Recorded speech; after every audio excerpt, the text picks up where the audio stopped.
بہت زیادہ وقت گزر گیا تو بلال حبشی وہیں بیٹھے ہیں۔ حضور آئے تو دھوپ سر پہ برس رہی ہے، پسینہ ہے حضرت بلال حبشی کو، اور کہا، حضور نے پوچھا بلال،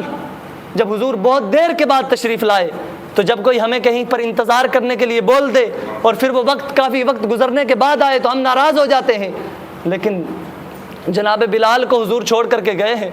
وقت بیت گیا، جناب بلال دھوپ میں کھڑے ہیں، پسینہ چل رہا ہے، کپڑے بھیگ گئے ہیں، تو حضور آئے، فرمایا بلال۔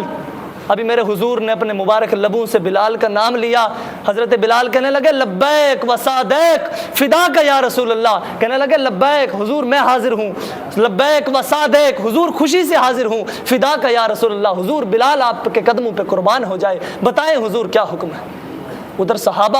اپنے نبی سے اس قدر محبت کرتے ہیں، لبیک و صادق فداک یا رسول اللہ، حضور میں حاضر ہوں، خوشی خوشی حاضر ہوں، ذرا حکم تو کریں نا، بلال سے کیا کام ہے، آپ نے میرا نام جو اپنی زبان مبارک پہ لے لیا۔ تو محبت وہاں پر جا کر کے مکمل ہوتی ہے، محبت کسی سے پوچھ کر کے محبت نہیں کی جا سکتی۔ کوئی بندہ کہے کہ میں اپنے نبی سے محبت کرتا ہوں اور پھر ہم کھڑے ہو جائیں اپنے نبی کے اوپر درود بھیجنے کے لیے، تو وہ کہے کہ نہیں جی بیٹھ کر بھی تو ہو سکتا ہے۔ ہم نے کہا ادب کا تقاضا یہ ہے کہ ہم کھڑے ہو کر کے اپنی آنکھیں بند کر کے ہاتھ باندھ کر کے ادب کے دائرے میں کھڑے ہو کر اپنے نبی پہ درود پڑھے، تو کیا یہ زیادہ بہتر نہیں ہے؟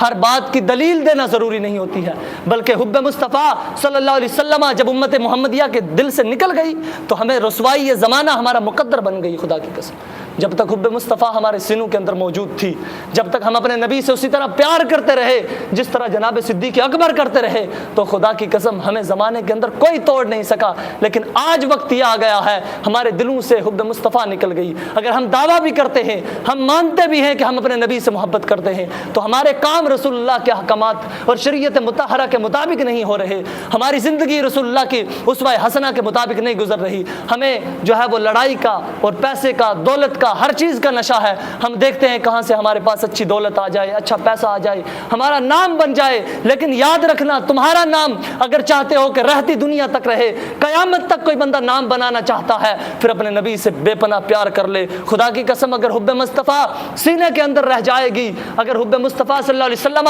تمہارے سینے کے اندر موجود ہوگی، تمہارے بچوں کے دلوں کے اندر موجود ہوگی، تو رہتی دنیا تک نہیں قیامت تک تمہارے نام کے چرچے ہوں گے۔ کوئی بیٹھ کر کے منبر پر تمہارا بھی ذکر کرے گا، لیکن اگر قیامت تک اپنے نبی سے محبت نہیں کی، اپنی اولاد کو حب مصطفیٰ نہیں سکھائی، تو پھر رسوائی یہ زمانہ مقدر بن جائے گی۔ پھر پیسے کے لیے، پھر دولت کے لیے، پھر ہم قیامت تک جو ہے رسوائی یہ زمانہ میں گھومتے رہیں گے، سوچتے رہیں گے کاش کہیں سے پیسہ آ جائے، کاش کہیں سے دولت آ جائے، کاش کہیں سے اچھا لباس مل جائے۔ لیکن یہ ساری چیزیں ہمیں ضرورت کی چیزیں ہیں، لیکن حب مصطفیٰ ہمارے ایمان کا حصہ ہے۔